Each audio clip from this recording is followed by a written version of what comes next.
PG is gone, but hey, this guy, Myles Turner, could be the next face of the franchise in Indiana.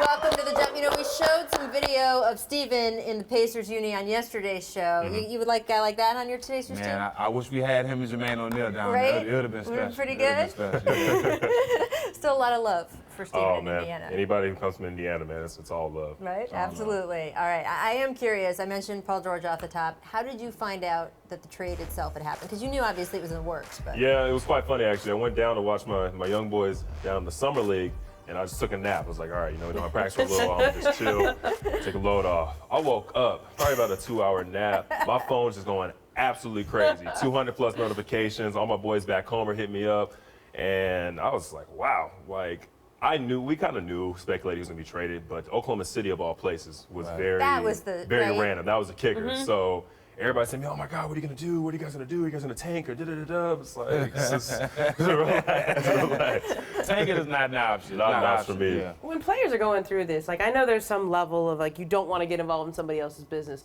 but you also don't want the guy to leave, right? Did you ever get involved, try to lobby him to stay? Or, hey man, let's do this together. Did you ever get to that level, or do you try to stay out of it? I kind of try to stay out of it because me and PG's relationship all started my rookie year. Obviously, I came in. He's the very first night I got to Indiana, I went to his house. And we just kind of chilled with him. It was me and Joe Young. Yep. So we got off to the right foot, established it right there and there. So when everything was going down, I knew he had to make the best decision for him. He had spent, 7-8 years in Indiana, gave it us all conference championships, led the Eastern Conference at one point. But eventually you got to do what you have to do. So I kind of stayed out of it. We had good conversations, but he did what he needed to. As far as Paul being one of the best players in the league, you guys definitely going to miss him. He's a guy you definitely can't replace, but how do you fill that void moving forward, knowing he's not going to be there?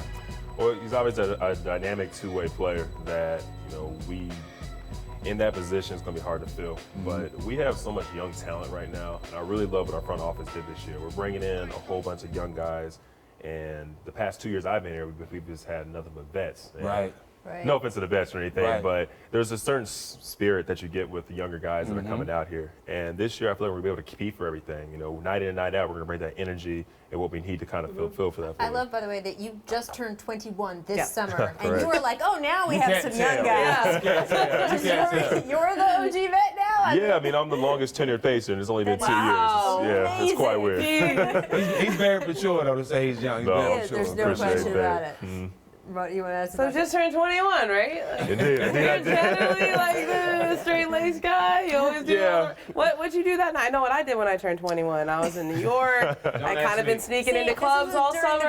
We were like, I finally was like, tequila time. You want to talk about him turning 21? I really hope my mom and dad don't tune into this show. But the night of my 21st, we had a game against Denver. So we were in Indianapolis. I couldn't do too much. I had practice the next morning, but after the game, went back to the house, chilled. I actually catered in some Popeyes.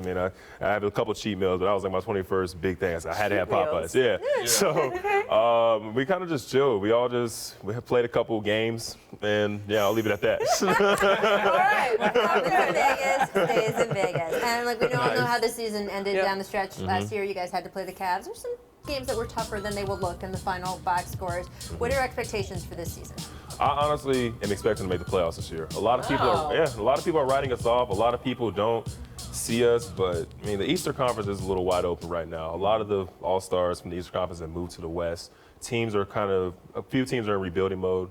Don't get me wrong, you have your top tier teams, but I think we can kind of sneak in there. And we have the versatility at each position to do so. We brought in a lot of pieces.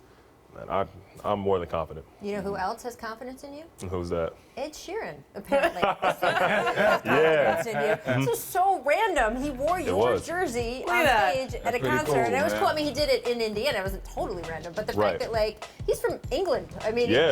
What did you think when you saw this? Of all places, no, it was very random. I was out with my boys, and then someone hit me up on Twitter. I was like, yo, Ed Sheeran's rocking your jersey right now. Right. And I was like, oh, shape of you. Yeah. That's that guy. So we were driving back. We was like, oh, we could put this in reverse. Yo, we got to go back to Banker's Life. We got to go meet this guy.